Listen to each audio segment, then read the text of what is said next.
มีแต่คนมาดูรถไฟสิรถติดมากนะเนี่ยลูกเนี่ยดูสิเนี่ยอ้าวเนี่ย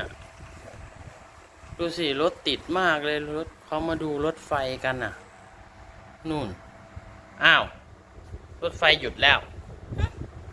ขันช้าถ่านหมดแล้วลูกขันมันช้าเหรอหมดแล้วถ่านอ่อนแล้วปี๊บดูสิไดโนเสาร์ก็มาดูโอ้โหไดโนเสาร์ก็มาดูเด็กๆเนี่ยรถไฟมาโอ้โหอะไรวะเนี่ยเต็มเลยอ่ะโอ้มีคนมาดูเยอะเลยนู่นมีรถมาดูทุกคันเลยเนี่ยคุณตำรวจก็มานู่นคุณตำรวจอยู่โน่นเนี่ยโอ้โหโอ้พี่นโม